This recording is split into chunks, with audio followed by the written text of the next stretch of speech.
Welcome to Stone Soup Poetry tonight.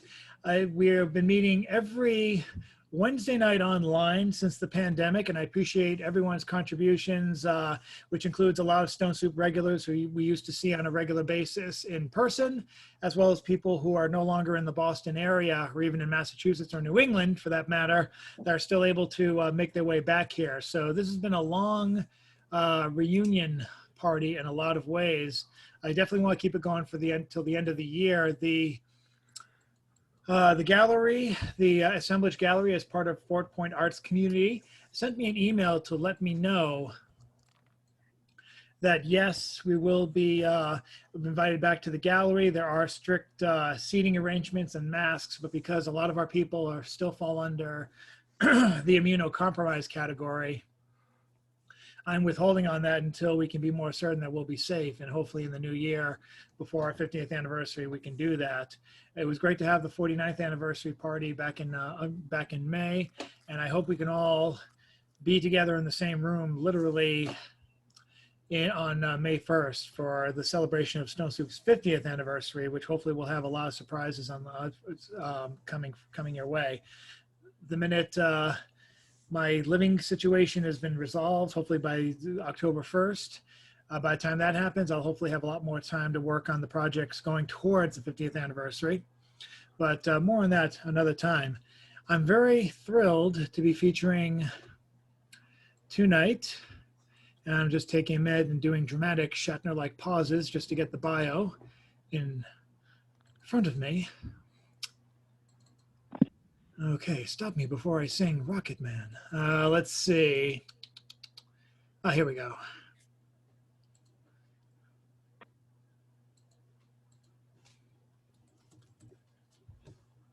When in doubt, just type it out, just bring it up again. So we're featuring Mr. Peter Crowley at Stone Soup Poetry. Amidst the global pandemic, we've been doing the offering the open mic, as I said, via Zoom for all interested, and this has been getting a great response, which is why we brought back features. And Peter Crowley was one of the first people who asked if they could be a feature, and of course I said yes. Peter F. Crowley, for those who do not know, is a Boston-based author who works as a semantic enrichment specialist for an information science company. His first book, Those Who Hold Up the Earth, was published by Kelsey Books this June, and recently has completed editing the upcoming satirical book, Typical Gypsy, by Kosovan Romani rights activist Dafer Bozzoli. His writings can be found in a number of places, including Boston Literary Magazine, Counterpunch, Opiate Magazine, Antiwar.com, Truth Out, and Visitant, among other publications. He is currently finishing up his first novel depicting rebellion, coming of age, and corporate pulse death. I don't think I've heard that term before. If you can elaborate, that'd be great. But ladies and gentlemen, I'm going to unmute all, and then be sure to unmute yourself if I'm unable to put your hands together. Let's say 30, 40 times to Mr. Peter Crowley.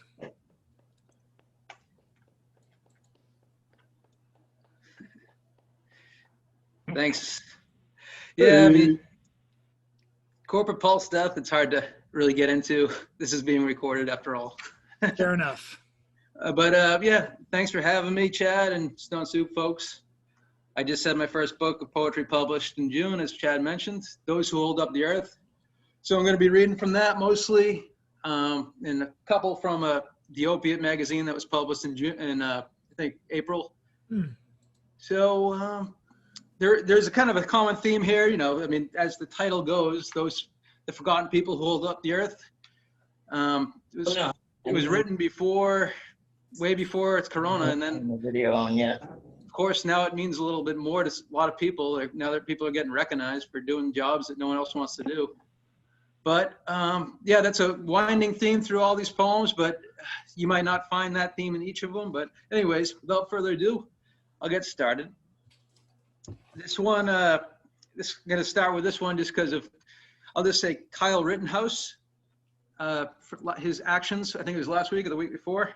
It's called White Terrorist. Jim Crow wore a wide-brimmed, dust-colored hat as he rocked back and forth on hot summer porch. He saw the feds coming, forced his kids to mix with blacks in Little Rock. He aimed his rifle but did not shoot. Instead, he donned white in the night and had himself a hoot. Years later, his son watched bodegas deluge his town, while Sharia threatened to become law of the land. "Where are ye, my white brothers?" he bellowed into the forlorn night. No one answered. They were working double shifts at Walmart. On the internet, he penned manifestos that spoke of the flood, the black, brown, and hijab. He, as Noah, would build a ship and save everyone. But no one was listening. At least not enough, he thought. So he needed to make a mark, make a real difference. So he grabbed his automatic rifle and set off for deliverance. The dead at the Little Rock Unitarian Church numbered in the dozens, mostly children, white and brown. The cops came, hovered, but fired not a shot. From his prison cell, he reckoned he'd made his point. He would not let the flood tear white America down.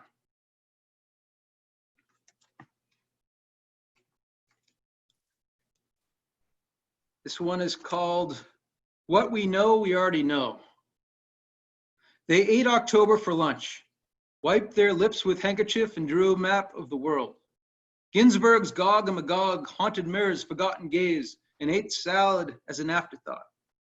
What we know, we already know. What we know, we already know. What we already know, we know. It's imperishable. Like the taste of guava on a Dhaka morning with heat on the seat and war on the roads. It doesn't break down for tiny black hole slices in the mirror's gulping Adam's apple, nor from the stinking putrid odor of truth. It will tell us where we are in the GPS, even if we were like in a city fathoms away. And when we think that we'll live forever, Gog and Magog clap, not without a hint of irony, behind the marauding theater curtain drawn during a restless sleep. And this one is the title poem of this book, Those Who Hold Up the Earth. I've read it before here at, I think, my first open mic here. Sorry if you've heard it before, but here it goes again. There are people who hold up the earth. With raised, soil-drenched arms held high, and herniated discs they are weary, their gaze diminished by the underground's thick, dark haze. Are they rickshaw puller, or did they pave the road he rides upon? Are they dishwasher, with the stink of sodden food permeating wrinkled hands? Sometimes, when the world grows more weighty, when teeth rip open the stomach of dreams and the outside is dispossessed of any allure, the ground they hold forces them to hunch over, their backs nearly breaking. But somehow, they still manage to hold up the earth. Thank you. And this one is called Time. It always kind of badgers my mind. Passing of time, it's here now, gone again, and it's there, and it's never, you can never grasp it in your hand, you know? So we run through time, its ghosts, its arrows, and its wings. Sometimes in the morning, it becomes a damp cloth around our mouths and nostrils. Its stare that of an aardvark cornered by a hunter. Our gowns and flannels lose their color and skin grows paler. People die and we visit them, holding their hands while their body's still warm. We look into the eyes of a wife who's lost her husband of 30 years. Behind the tears, there's a sense of impending void. The H of the H2O has been set adrift in a funeral fire. Then we drink more heavily, swollen by evasive memories, and ruminate upon our own death. We run through time, and nostalgia sometimes eats away at the core. Meadows of ancient open-endedness where fertility lurked in hyacinths and perennials burgeoning stairs to the azure, and where open windows breathed in the smells of autumn, the comfort of wood-burning stoves and decaying brittle brown leaves. How decay used to be romanticized in our young existential minds that we, so removed from death, feign courage at supposedly facing it directly. But as the hourglass's sand pours towards us, as would a tidal wave, we stand like a frozen cadaver, resigned to the inevitable future of the decomposing autumnal leaf. We run through time. Its faces grow wrinkled and weary. Alas, there is no return to the 21-year-old's intensity of gloom, desire, and sense of self. We get older and often pretend not to. We muse on dating young, beautiful women as single men in our late 40s. If we were our younger selves, oh, how we would laugh. We cover our balding heads with trusty hats or abysmally shaved skulls. We obscure our graying beards with black dye that doesn't quite match the color of our hair. We have surgeons lift up our faces and necks to fool others into perceiving us as younger than we are. But we're fooling no one, least of all ourselves.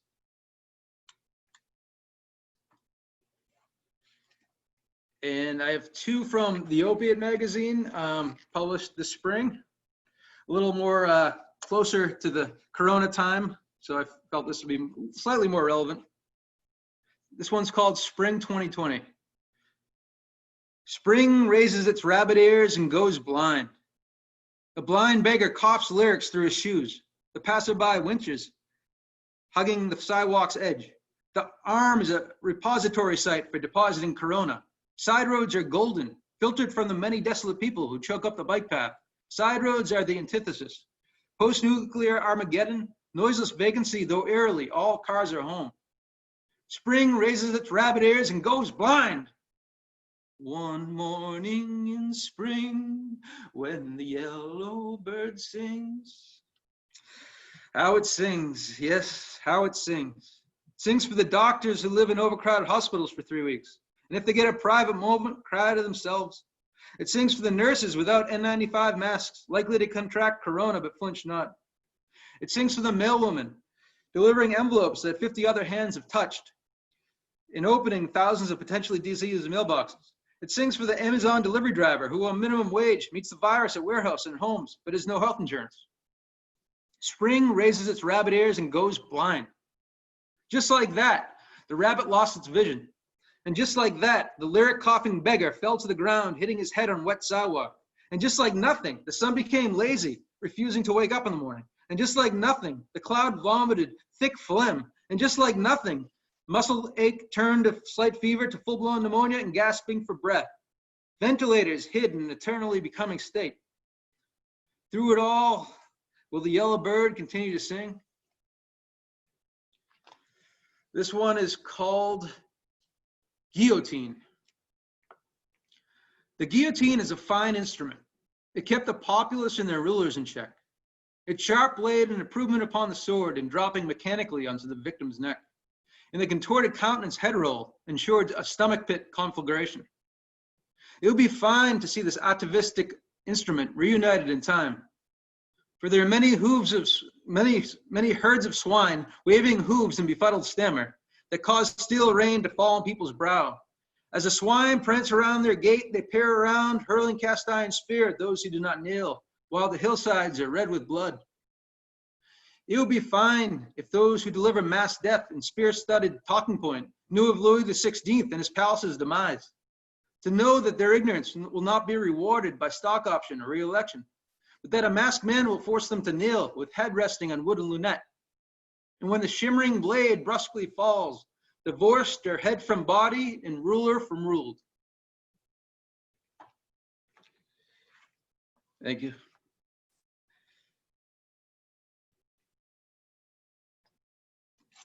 This is called Lick of Spring. For those, I think we're all from New England here. When early warm weather comes in late winter, we think spring's coming. So this kind of speaks to that. A lick of spring temporarily ossifies winter's thick nasally curtains. The clenched palm unravels like traffic devolving past Dhaka's market town suburbs, where green and flooded rice paddies stretch on for as far as the eye can see. Teenage boys strut down the sidewalk as only teen boys do. Enthusiastic Spanish accents ricochet through sunsetting air. The smell of the concealed emanates. Rock salt covers the sidewalk. A young black woman walks down Main Street on her phone saying, "It's been one of those days where when I get a pizza later, I'm gonna fuck that shit up." A Haitian grandmother limps across the street behind her 4-year-old grandson. A white, ruddy-faced, battered landlord is waiting on the other side. She tells the grandson to wait up and then addresses the landlord. "I'm not feeling very good today," she says. "I've just come back to get a few things." The man doesn't look happy. A young white woman lolls on her front steps chatting on the phone. "Dude, I've been sitting here for like an hour because it's so fucking nice out." "Is it spring yet?" "No, it's just early February in New England, and the groundhog, as usual, is fucking with us."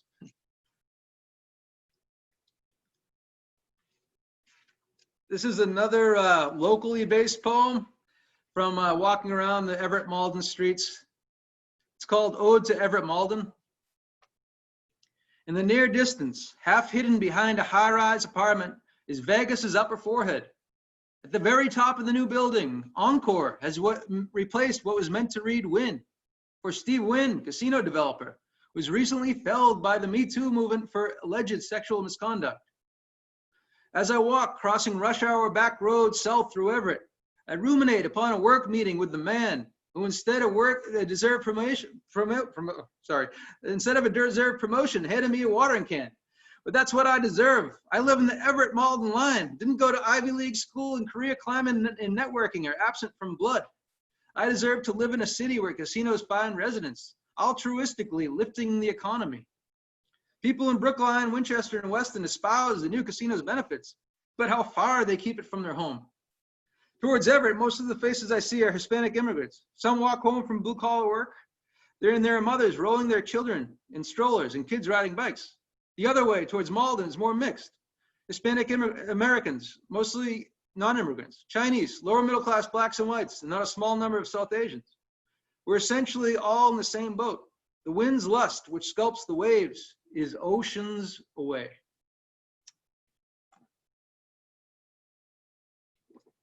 Thanks. This is probably not the most optimistic poem, but such is life. It's called Whistle and Die. Get old, whistle and die. Our machines are not made to last the test of time. Breath coarsens, lungs break, heart slow drips like a rainstorm's end. The night's darkness swoops down with vulture talons, tightening the bamboo cage. And there are no thoughts other than killing the bird. Get old, whistle and die. Our bodies are not made to stand for this circus. The acrobat wears an inverted thorn jacket, the lion tamer a blindfold, and the elephants stampede the crowd. Entangled in vulture talons, the bird waits patiently for dinner.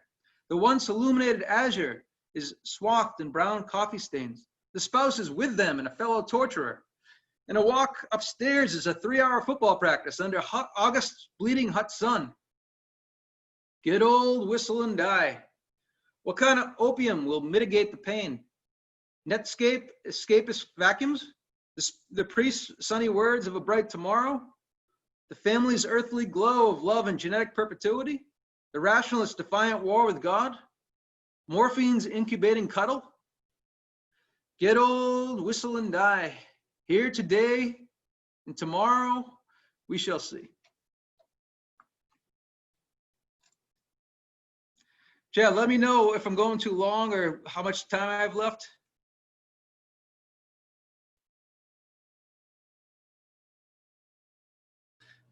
I'd do about 2-3 more. Cool, sounds good. This one is called Passport. It's kind of the push and pull of nationality, either when you're traveling or anywhere really. Seems these days people hold nationality a little too tightly. I was born into these thick reeds upon emerging from the amorphous blue-green ocean. As I grew up with reed marks imprinted upon navel, I went to school, made some friends, and had crushes. In teenage year, when my face was contorted in the mirror, reflected multiple illuminated countenances, I donned a bandana from infancy's reed bed. I began traveling to the furthest reaches of the earth, witnessing the bizarre and confounding. A man with elephantitis at the back of a crowded cafeteria in Singapore's Little India. Scorned by a man with his kid on a train from Tokyo to Nikko, who indicated that would taken a seat on an empty train. Stuck on a dead-end train line near Haifa, Israel, where apparently I missed the Akinaba Haifa alert. My friend hugged by a child beggar in Florence after he handed her €2. A father's blistering rebuke of his son on a Prague train terminal.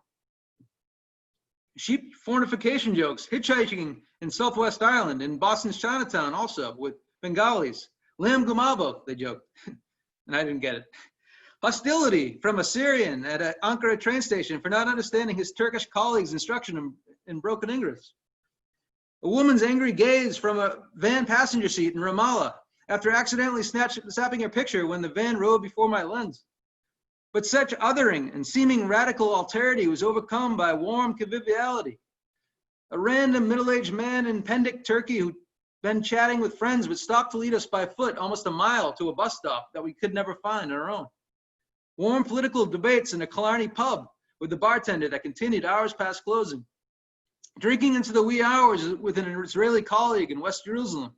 Local neighborhood friendliness to strangers on a back road Florentine coffee shop where the coffee bar was replete with people standing and chatting before heading off to work. Empathy with the West Bank Palestinian as he pointed to the separation wall and showed us the roundabout difficulties of travel. Friendship born with Kabi as he sped us across the plains of south central Turkey to Cappadocian caves where Hittite ghosts dreams of ancient battles against Ramses II.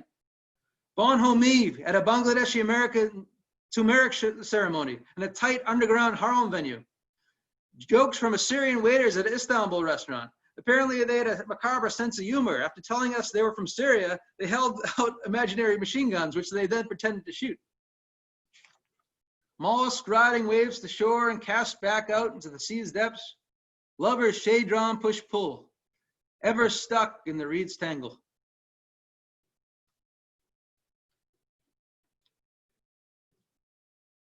I think I'll do two more and then I'll call it quits. This one is a seasonal poem. It's called Onset of Fall. As the breeze pours and purrs by 1890's vehicle and rises through hair and body, as though being were invisible and appearance a transient moment, the dry, cool air brings together scattered pockets of wizened fall leaves, a presage of plant life seasonal decay. The onset of fall invades the air, but the ocean waves that crash you into the sand, causing bathing suit pockets to fill up with it, in which tiny mole crabs crawl. This ocean, driven by a wind in a mild hurricane aftershock, this ocean still feels like summer. And this is as close as I come to spirituality. It's called Gaia. Water flows through sapping leaves and dangling vines, and the earth resonates in deep breaths. And self-sustaining Gaia folds in upon itself with corrective breezes of eternal recurrence. And the repopulation of Yellowstone with wolves, who through their integral bond with the ecosystem turn fallow ground into verdant land. And the lawnmowers moan, calling to mind lost in assembly line industrial age jobs and their replacement. The bleeding hum of office building silence, peppered by plodding fingers on typing keyboard. The lawnmower's scratch on acoustical chalkboard is buried under thick leaves and deep forests of maple and oak. And an elderly man delights in the charms and curiosities of growing old. And a youth defiantly cackles while playing chicken on narrow roads and speeds away from cops. And death, a return to an earth that vibrates at the seams with life.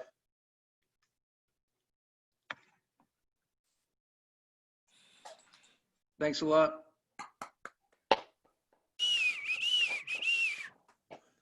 Unmute yourself and share in the applause, everybody. Thank you very much. That was Peter Crowley. His new book. Hey, Peter, do you know David Surratt? I was going to ask that. No, I don't think so. David Surratt's from Malden. He's a really fine poet. You should check him out. I will. I think I've heard his name, but I don't know him. Yeah, he's been around for a long time. He's been around as long as Chad. I'll check him out. Cool. Longer. But okay, maybe not that much longer. So, Mr. Crowley, send us a link to where we can purchase your book. Sure. And we'll definitely share that tomorrow. And also share your, if you have a Venmo account, we're asking that people, if they feel fit, if they don't want to get the book or if they can't get the book right now. I have a hard time grabbing the book nowadays because of my moving situation. But if you want to donate a few bucks by way of Venmo, definitely, we can definitely do that. If you share the link you can send it to me, or I can, or put it on the chat, and I can share it on the Stone Soup later on. Yeah, actually, I don't have one, but I don't have a Venmo. But well, if you have a PayPal, we could do that too. Cool. Come on, you have to have a PayPal. It's the law. Yeah, I get that. Okay. I still have a flip phone. I mean, I'm pretty Luddite-ish. Well, we'll definitely do our best to share the love, and I see the link for the book now. So if any of you are able to access chat, please do that. and we will go from there. But thank you very much. I still regret not being able to do an advance notice on your book on for a pull quote. I know you had given it to me a long time ago, quite a little too long ago, and by the time I got around to it, it was too late. But I'm glad you got the book out. It's worrisome when I send the pull quotes, the blurbs, and then the book never comes out. But that happens more frequently than you know. But I'm glad this came out. I'm glad that Kelsey Books put this out. And looking at it via the internet, where I see the connection, looks like it's not telling me. It's not telling me a damn thing. Oh, here we go. Amazon too, but I don't know if people would want to do that or not. Yeah, Amazon can be a dicey prospect for someone. I don't blame people if they can't do it, but if they don't want to do it. But the Kelsey Book site is there. I'm having trouble getting it now, but we do recommend that you grab the book, and we thank Peter for coming in and entertaining us with this, and we wish you luck with this book's success. Thanks so much, Chad, and everyone. Thank you. Thank you, Peter. Good luck. Thanks. Thank you. And now we're going to be going to the open mic. This is the part that I like. Oh, here we go. I just found it just came up, the Kelsey Books site, and it looks like it's only 1850. 2 ratings so far. Oh, that's the Amazon page. So you already got some good ratings for it. So that's great. And we wish you luck for the book success. So he did include an Amazon and a Kelsey Books site. I'll include both tomorrow before I go to work.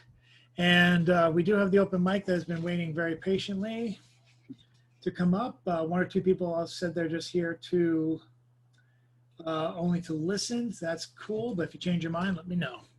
And the first person on the open mic is generally the first person who gets on the call. Now Patricia's working, so she can't join at like 6:15 the way she has. So we have our runner-up today. Well, the usual runner-up is up now. Let's bring up Mr. Ethan Mackler. Oh, wow. All right. Chad, could you stop the recording for my spot, please? And that was Ethan Mackler with a stunt that will someday be legal in Massachusetts and 48 other states. Okay. For those who are wondering about the pause, Ethan's been having sound issues, but we resolved them all. So hopefully Ethan will allow us to record him next time.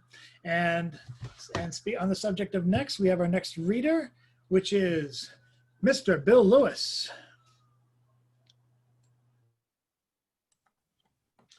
Why, thank you, Chad. I had intended to write a grand poem today, but instead I did something else. So I thought it would be amusing to share with you my project for today. If you would allow me to share my screen, I can show you what I spent the day doing. You should be able to now. Okay, share screen. Nope. Host disabled, attendees sharing screen. Okay, let me get on that. Okay. See what this does. Okay. Sharing screen, QuickTime Player. And so I will let you decide what you think.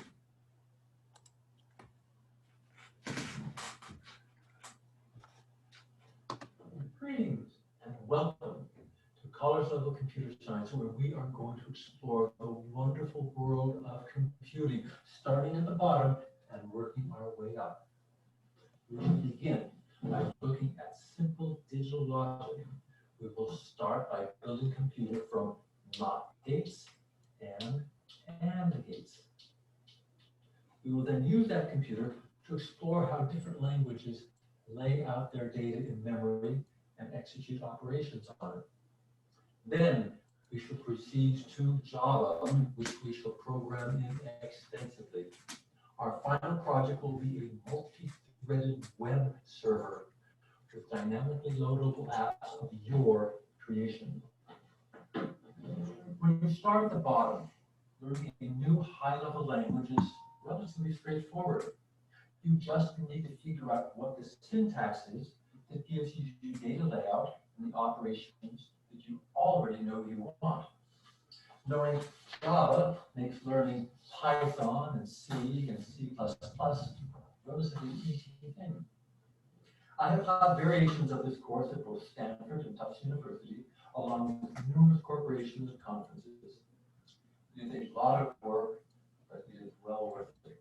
So come join me and let us explore the wonders of computer science together.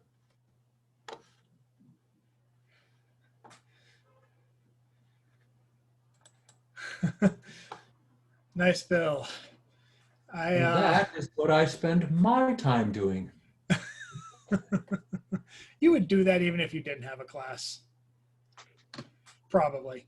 But I'm impressed because my girlfriend's had to do introductory videos like that for her kindergarten class, which might be a little bit more fun, but still is time consuming. So good luck with the new class, sir. It's a lot of work. You just got to rehearse and rehearse. I did that 30 times just to get it smooth enough to fit into the 100 seconds that I have to advertise myself. So there it is. Thank you again, Bill. We have next on the open mic the wonderful Carol Weston, who should be unmuted now.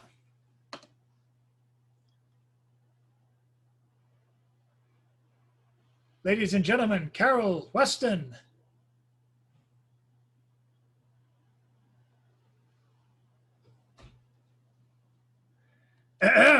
Ladies and gentlemen, Carol Weston. Do I have to go like Vince McMahon all of a sudden? Okay, Carol Weston is indisposed, so I will check on her later, but for now, we will go to, joining us from one of our West Coast participants. He used to be an East Coast participant, but now he is in the West, adjusting nicely, it seems, and it's great to have him part of a regular open mic here in Boston again. Let's welcome up Mr. Len Germanara. Thank you. Thank you. I'm transmitting today from my secret location, my meth lab. And I'm happy to be here with Chad and all y'all. And I'm going to read a COVID poem. It's called Oran. The dim-witted character Camus envisioned reading the trial sat down next to me at the Pig and Whistle, just around the corner from my flop. Ordered a day-old floater and a cup of joe. Looked around in confusion, then terror for lack of an ashtray. Lit a nail nonetheless, jaw jutted, typical inebriate on a bender. The kind of mug got one more scrap in him, downed wire, eyes sparking apocalypse for breakfast. Offered me up one of his red apples like he was brandishing a switchblade on Broadway. And I know this is a soon-to-be Hopper painting of empty bar stools, so I reach over the counter, grab the bucket of mud and say, "Hey, Death, you want me to top you off? I think we're going to be here for a while." End of poem. I have one more, if that's all right, Chad. Please. This one's called Certain at Curtains. I will leave you with this. Do with it what you will. This is not so much a manifesto as it is a valediction, boyo. Run your hands over stone until it's worn smooth. Imagine the long dark hallway of a howl. The rest is only pain. Keep running. You're not going anywhere on a knife's edge. It's always like that in a dream. So what? If you wake, and I hope you do, search for the pot of misplaced socks at the end of your rainbow. Look into the wine dark, check for stars, know as much leaving as you did on the way in. End of poem. Thank you, Len. Thanks. That was amazing. We are, now the next person is also another phone participant, so I can't see her, but I'm assuming she can hear me. And Nancy Dodson, if you are ready to go and you can hear me, you have to press *6 to unmute yourself because I can't. So press *6, and then we'll be able to introduce you. ladies and gentlemen, one of our stalwart open mic regulars by phone, by way of the amazing new scientific product called telephone. something my girlfriend's daughter has no idea how to use, even though she has an Apple phone. She doesn't even know how to use the clock function either. We can always tell her, "What time is it now, Molly?" She's like, "I don't know," and she's playing on the phone. Anyway, more on that another time. Let's head over to Nancy Dodson. Welcome, Nancy. Welcome. Nervous breakdown. I am me. I like to talk about me. If you talk to me, remember this fact: I love me. For I won't talk to you unless you talk about me. Think about me and definitely concentrate on me, me, me. Encircle me, please, with words, for egocentricity never bothered anybody, I'm sure. Around through me encircles the soul, heart, mind. Yes, I'm tired, bored, and learned. Restore me and be thoroughly disgusted with me. Very nice, Nancy. Unfortunately, I'm more of my me than your me, but I appreciate your honesty. Let us welcome up next. Let's see if we can get her back. Let's see if we can welcome up the great Carol Weston. Whoops. I think she's there, but let's see. Wait 1 second, Carol. There we go. Carol, you're unmuted. Okay. Yes. I'm reading Yes. from Peace Flyer. Stan Strickland played at Jack's program.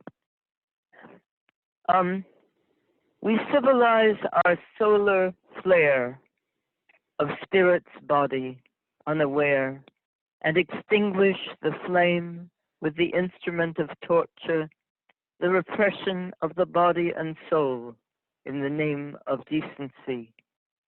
We cannot climb to heaven without the ladder of fire our body teaches us to make out of the igneous rock of the heart. If we do not burn, someone may forbid us to. We turn to poison and pollute the water and the air. But if we dance in the true body of our spirit's being, free form, liberated, one with the garlands of fire that embrace the earth, we leap to heaven when we touch the earth, and our wine is fire of the heart. Our hands fuse fingers with the hearts of man, aspiring earthwide in the torture chambers of the human family. And each of us who bears a flame shall take it to the door of each of us who lives in darkness, and the earthwide torch parade shall dance for the millennium, circling in the galaxy of seasons. Sick to death from artificiality, the true flower shall be born. Its many-petaled heart shall spread an incense stronger than steel to lift the human spirit from despair. O dancers alone on the floors of desperate ecstasy, take hands, the dance work is beginning, and the images shall flow from the center of the earth and time immemorial. The eyes of doubt and fear that stand in gunshot every day and fall needlessly. O hands unite to pick them up and reassemble the human spirit to begin again. What chemicals can we combine in the frying pans of our hearts to heal the dissembled child who is the dream, our words conceived with fire?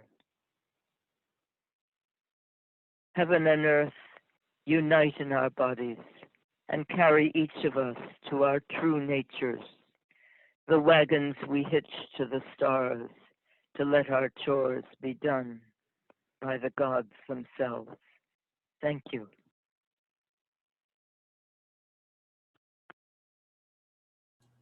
Thank you very much, Carol. That was great. We are moving to the next person on the open mic. And yes, another one of our local regulars here.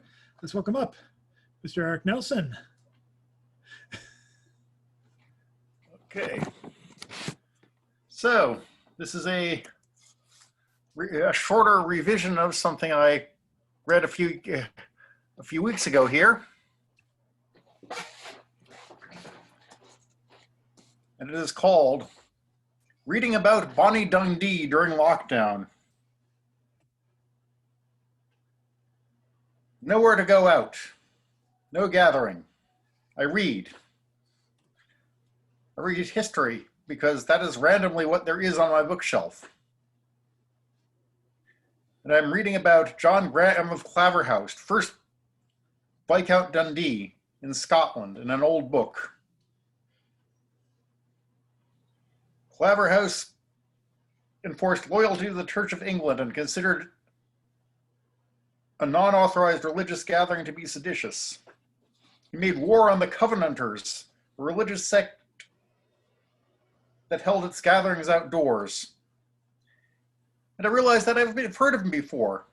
There was an old song called Follow the Bonnet of Bonnie Dundee, which suddenly became less fun than I remember it being from the time I read it in my childhood.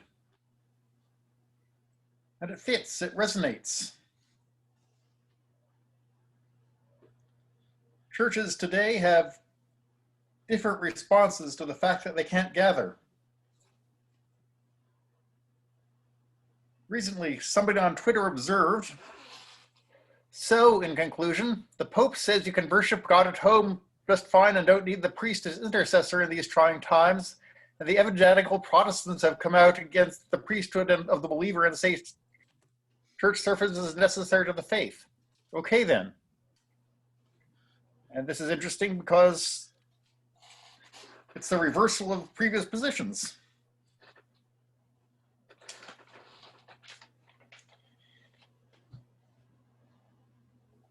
Everywhere today, gatherings are banned. Everywhere today, a group can't be a group because they can't come together. Conventions, colleges, conferences, all transformed and postponed. In a speech at the beginning of the lockdown, the Queen said, "We will meet again. Until that time, perhaps Claverhouse rides again."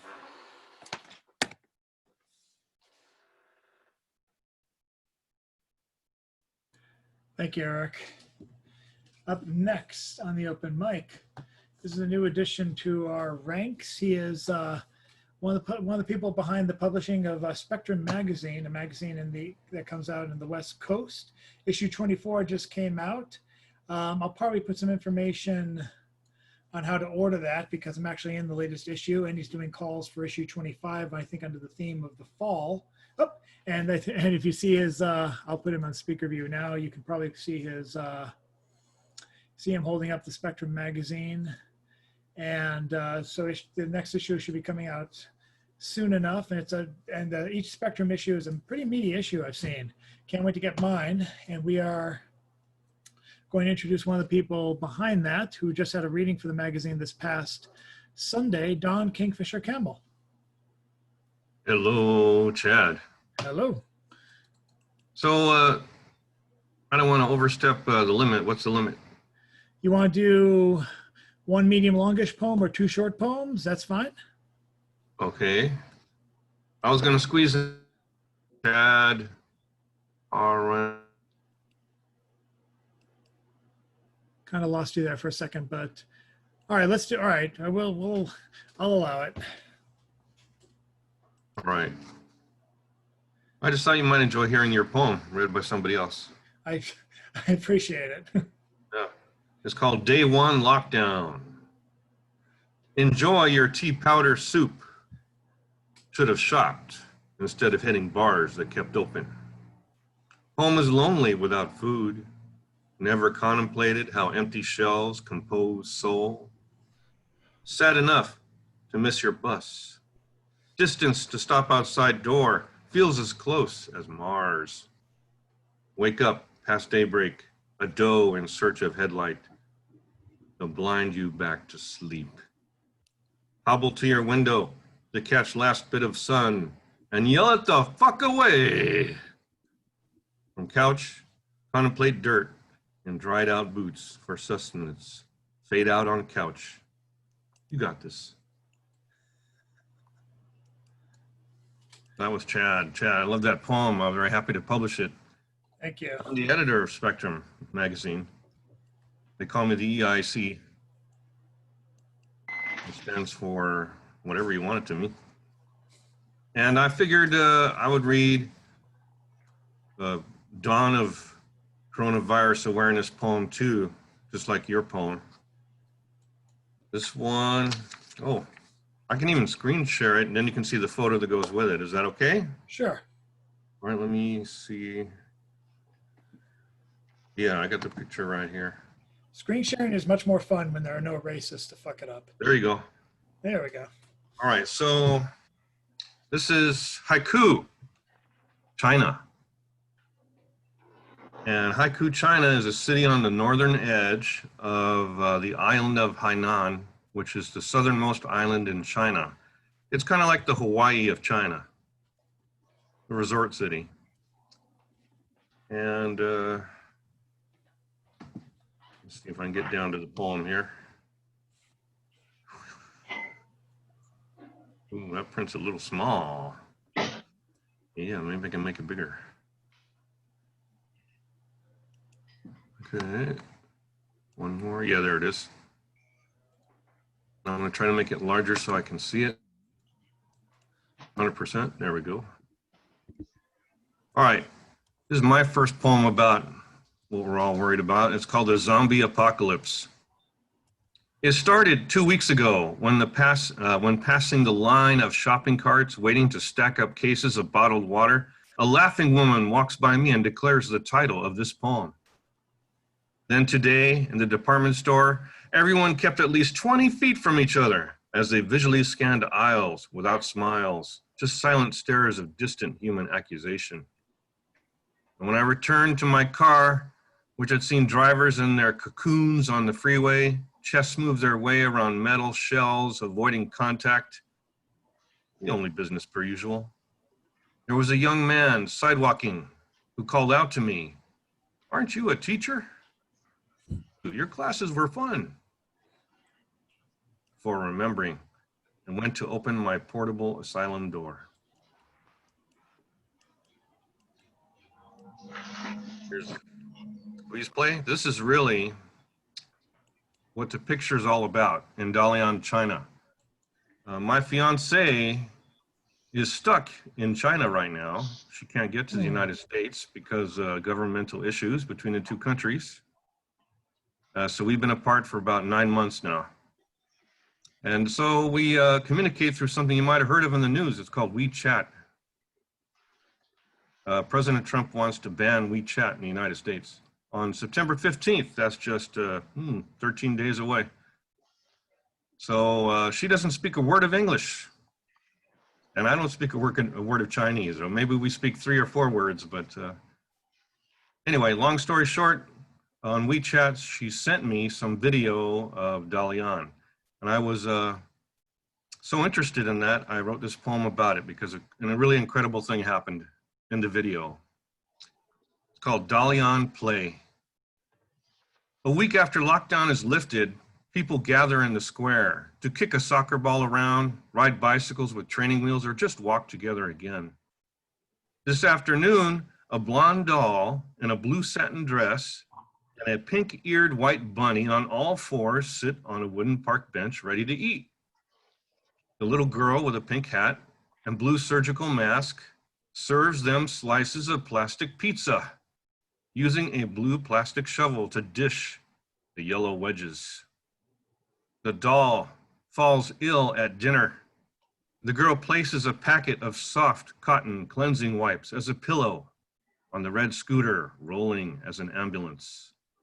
The girl in the pink hat gives the doll mouth to mouth while wearing the mask. The bunny at the bench doesn't want to eat anymore. Twitches its nose at the small boy sporting a black woolen ball cap and smaller blue mask. He tries and tries to get Bunny to chew on some full bread. Meanwhile, the doll rests, eyes closed. Her blue shoes, tethered by a red ribbon to her wrist, dangle under this nearby hospital bench.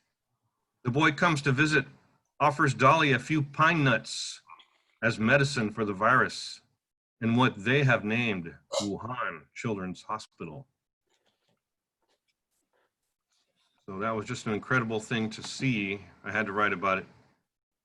I'm happy to report that those poems are getting published somewheres.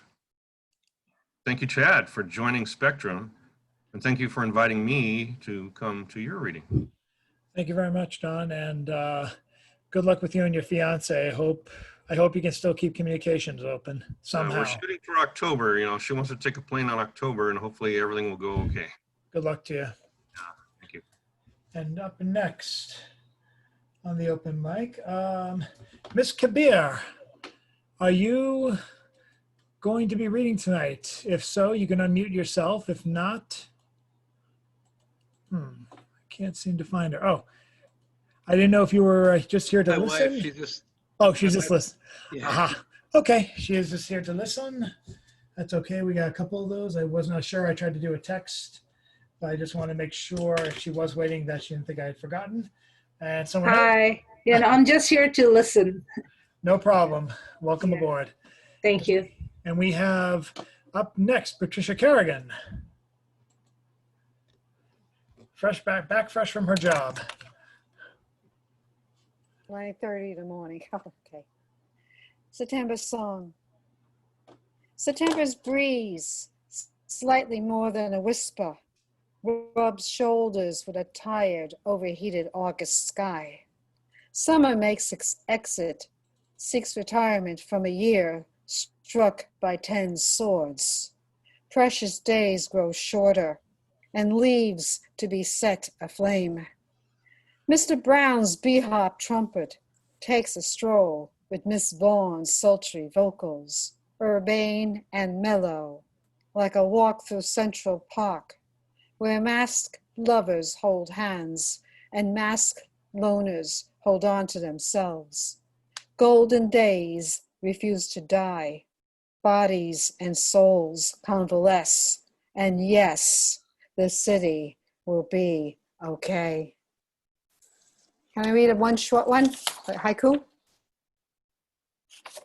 Sure, go ahead. Three short haiku. Cactus. Black cat sits on her pillow, eyes a bastet. Ancient like the pyramids, catitude. The goddess meows, catitude wins the battle. Blame it on the dog. Thank you, Patricia. And up next, I don't know if his wife's going to read tonight. I hope she does, but it's his turn now. So we're going to unmute past Stone Soup feature, one of our earliest Stone Soup features for this new online forum. Let's welcome up Mr. Eric Tate. Thank you, Chad. Yeah, Chris said that she'd like to read. Awesome. And this poem is, let's see, it was one I'd written years ago, but it looks like it's about the nursery rhyme, Ring Around the Roses. Nursery rhyme of questionable origins. But whatever the origins, as the song went, there was this group of kids dancing around a rose bush, all of them with a pocket full of severed appendages. And it made me wonder who the toes belonged to. Why were they in the children's pockets? And what kind of sadistic children were they, that they could be laughing and dancing like nothing's the matter? I always figured they got what was coming to them when they collapsed of smoke inhalation, but I didn't want to think of the burning bodies afterwards. All in all, it didn't seem like a very good song to be singing to a little kid. And the cheerful tone of the singing of it only made it more sinister.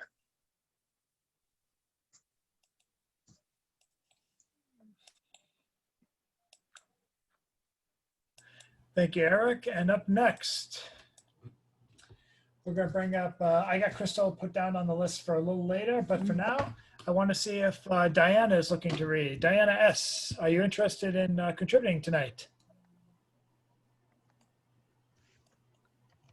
Oh, hi, Chad. I'm Deanna. Deanna, sorry. That's okay. You wouldn't know that. I think I told you I just was coming to listen, but I'm trying to work up some courage because I'm a beginner. Just beginning to, well, I've written poetry as a kid, but I just little ditties. I don't know. That's okay. I've been a beginner for 30 years. So anytime you feel like stepping up, that's fine by me. I love little ditties. I'll try this one that I wrote. I was in Florida when the pandemic started. I started going there for the winter a couple of years ago, and I came back. So I came back and I had to quarantine. So this was written at the end of 14 days of being completely quarantined by myself in my apartment. And it's called Day 15. I awake with mind clearer, vision brighter, body lighter. Day 15 after my 14-day quarantine. Heart pounding, grab street clothes, outdoor shoes, don't forget mask, and zinc lozenges. Turn the doorknob, a hallway, an elevator, a lobby. Feet on ground. Feet hit my beloved Boston ground. Holding in a scream, eyes bulging as if gaining sight for the first time. Goldenrod almost blinding, wet grass cool as snow on my bare feet.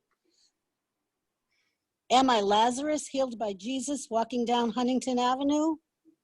College students and puppies in socially distant circle. Young men jogging, jumping jacking. Faces, limbs, torsos.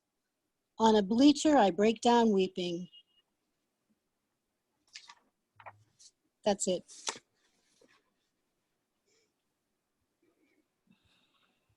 Thanks so much, Diana. I hope you come back. Thank you. I will. I was here once before listening only.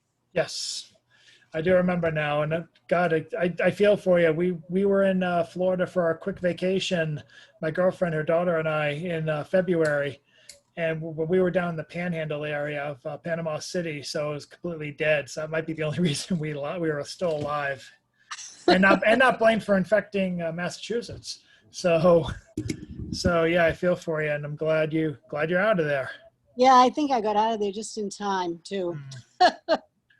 I will. We'll see you next time, I hope. And we have next. Yes, Mr. John Wizik.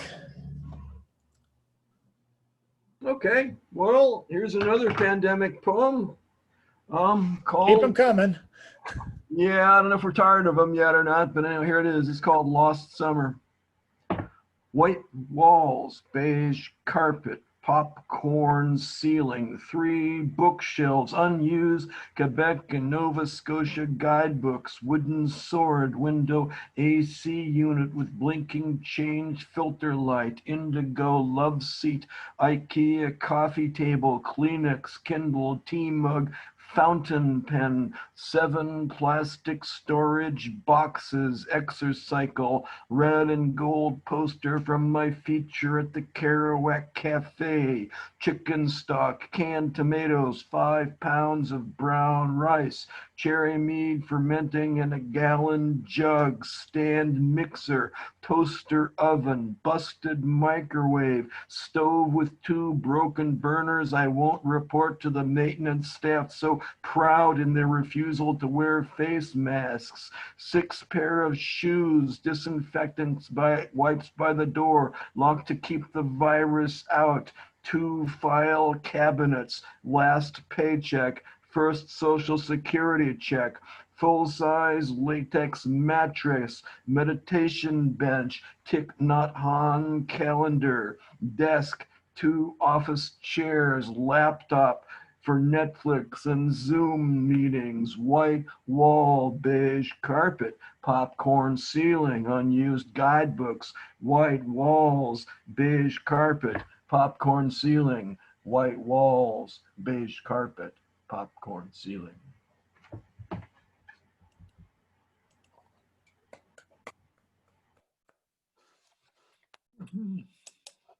Thank you very much, John. And up next on the open mic, she is ready. Eric, I hope she is ready. Krista McFall, if you're able to come.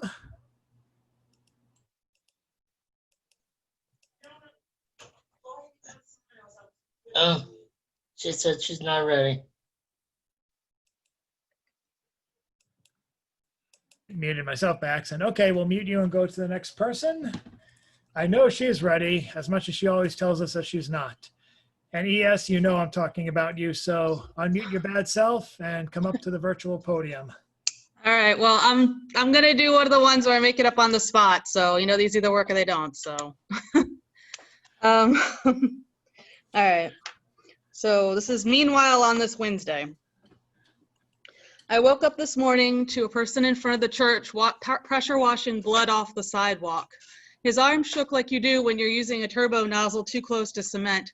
20 feet away, Mary, sacred but empty holy vessel that she always is, has her hands open towards the ground, as if she's trying to sigh or complete a sob, but she can't.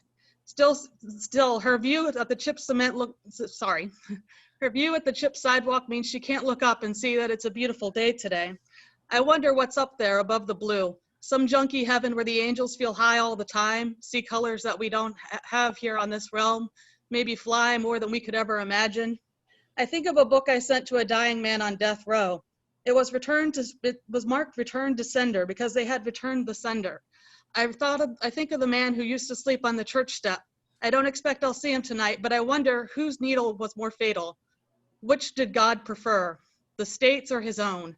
And which trembling hand, the washer or the pusher or the man who was being strapped to a table, saw God first? Oh, yes, you and your hook humility. You knock out of the park all the time, and you're like, oh, I guess I did. but thank you so much, ES. Never stop coming back. And let's see who is up next. I will bring it over to someone who's been a feature during at least 2 anniversaries for Stone Soup Poetry. He also did a memorable New Year's celebration that we got to get up on the line by year 50 just to share it. Let's welcome up CCR Chagra. Okay, hi. Okay, I'm unmuted. Yeah, right. So hi, everyone. Hope everyone's doing well here. I've been on a little bit of a bender of being critical, of a critical mind, so I don't know what these are like, but I'm taking this time to just pop manuscripts out of nowhere. This is the 3rd one I've started in 4 weeks. This one's called The Definition of Free, subtitled Poets Can Always Be Wrong.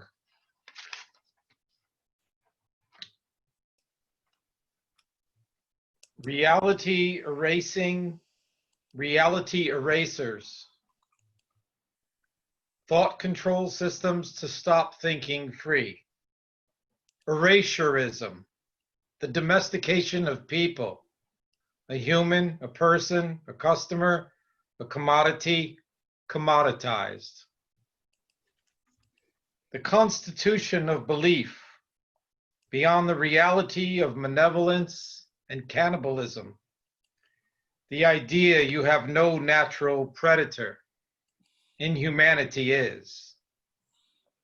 Lexicographers are limited by use. Colonization, empires, dictionary wars, the apocalypse of dissemination, the slave plantation of words, a group of words, a line, a statement, a couplet, a chorus, a sentence, a stanza, a verse, a poem, prose, a comic bit. You are free to plant any seed you think now. Poets can always be wrong. Every word is air. Vibration of thoughts can give birth. The imperfection of God comes here.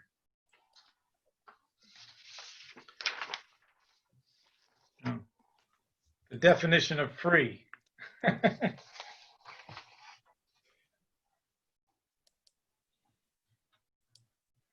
Thank you so much, CC. We're going to see now is Crystal ready to read?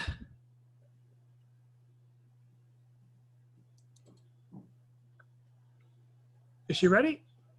No, I don't think she's going to be ready.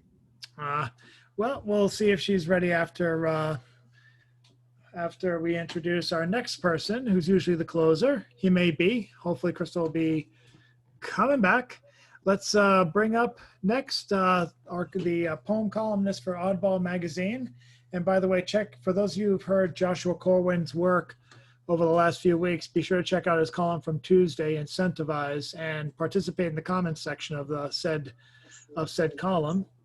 And on the subject of columnists, we have Mr. James Van Looy, whose column It's All One Thing is going to be published tomorrow, as it is every Thursday without fail at 11 in the morning. He's been a regular Stone Soup participant locally and a great supporter of any publishing venue that I've done through Stone Soup or through myself. So we do appreciate that, and we appreciate him coming up now to help send us off. Let's welcome up James. Thank you. Thank you very much. So I have this poem here called You Know Nothing You, which is a reference to the Know Nothings, which was a group of people who actually at one point took over the legislature of Massachusetts in the 1850s before our civil wars, who would say if they were asked if they had any knowledge of this party that they were members of, I know nothing. So this is called You Know Nothing You. 2 crises back, they said, I know nothing, until 4 years of civil war and hundreds of thousands of deaths moved discussion past the place of secrets so well kept. Now we're whistling past the graveyard of at least the 3rd tier of globalization, for which our country made itself indispensable nation from one sea to shining other sea, imperial glee. And you know the full weight gravity. Each crisis is made of same bits, same basic elements, but their order is never predictable. The Civil War in us, the US, was spot in the middle of the 1848 revolutions that culminated in the Paris Commune in 1871, and the Franco-Prussian War and Bismarck's subsequent incipient invention of social security state, held together, sort of, with parsimonious payments, secret police, and lots of patriarchal authority, all that had been in common, now raw. From central casting, bureaucracy, the bugaboo of 1950s conservatism, now in form of John Birch Society zombies from hell, still charging onto commercial consumer consumption fit, so fit it seems we must spread and spend our days, maybe our last days, to stare at small, even tiny screens. The long, slope telegraph lines become tangling earphones, telephone poles redundant, even obsolete. What a feat not to get lost, Tetra-like, falling candy, or twitch, twitch, twitch goes our thumbs, sitting there almost anywhere, nowhere, cyberspace, way out past the Ethernet, but that's so yesterday, and tomorrow will never come, since today is not here, since we're all somewhere. How much easier we think the Russians attempted revolt in 1905, so 1917 was inevitable, when they left us no choice except revolution, or maybe the machines taking over. What kind of coup is that for life itself on the old capitalist chopping block, when obviously a wild world gone global is a common world made of common dreams? We all want good government of, by, and for people, not machines, not some crummy thing, not this object, not this mass extinction of life. And let me finish with a quick song.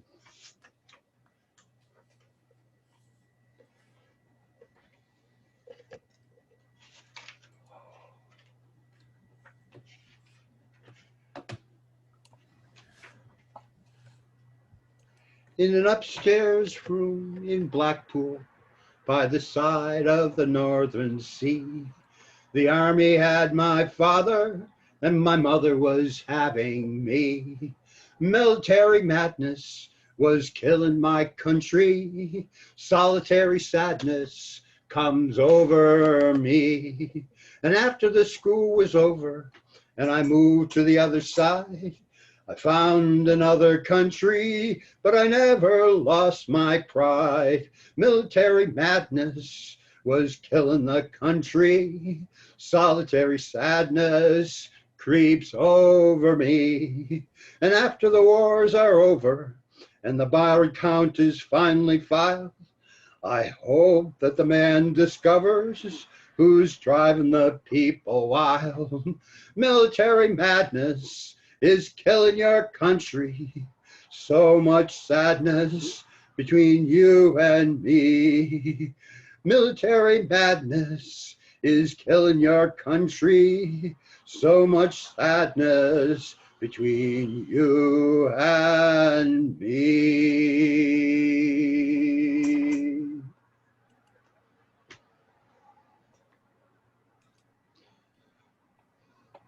Thank you so much, James. That was great. And I think we have our encore performer. Crystal, are you ready to read? Come on. Oh, God.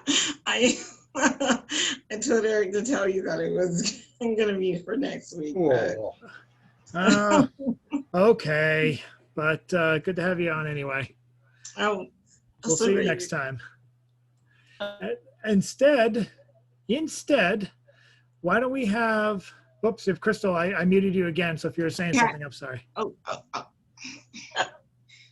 Sorry. What? Did you want to say something? Well, I'll go ahead and say mine. Okay, yes, she said she'd go ahead and do hers. Okay. Since you're such a great influencer, Chad.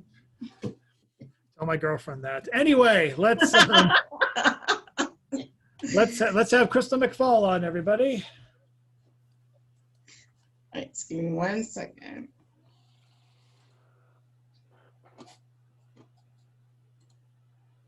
When I posted,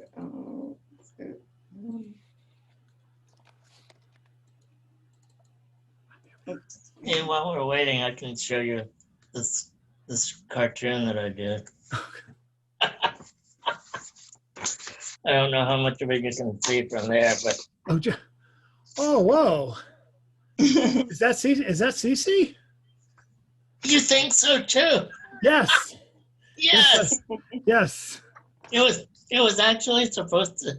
It started out being Ginsburg, but then the more I drew of it, it's like this looks like Cece. You should put that on a scanner and load that up tomorrow on the Stone Soup site. That's great. Thanks. But is Crystal ready? Are you ready? Yeah. Okay. Yeah. Turn it over to you. Okay. So this is something that, as a property manager, I hope that anyone in the group watching does not think that this is what we feel. It's what we feel when we're outside of you. So I woke up this morning with one eye open, hit the ground running, wishful thinking and hopping. That today would be a calmer day in my property management world. I had some breakfast, Wheaties will do, headed out of the office, AKA the zoo. That today would be a calmer day in my property management world.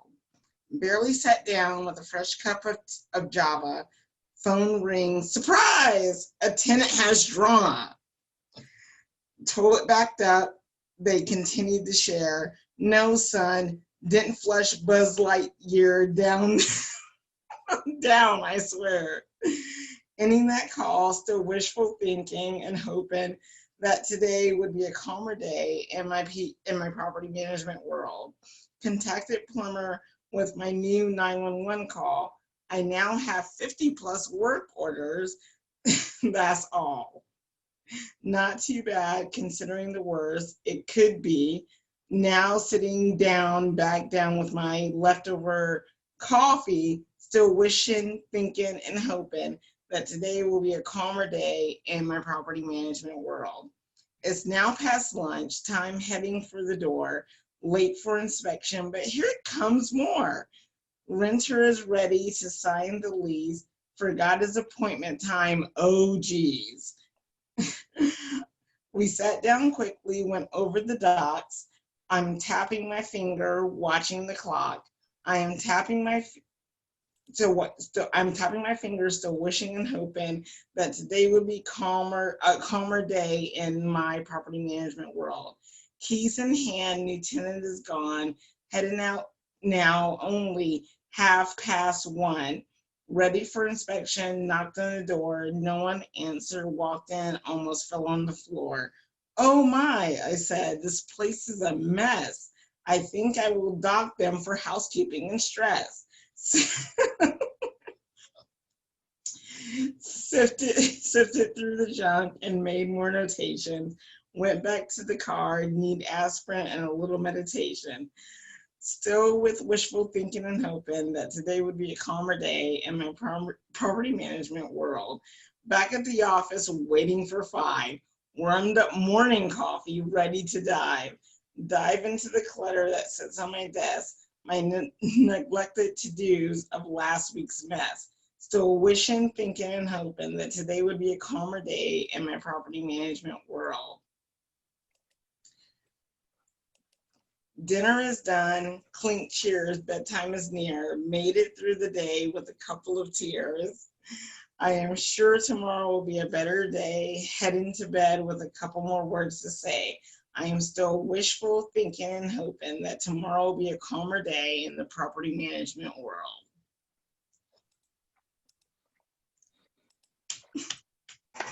Thank you, Crystal.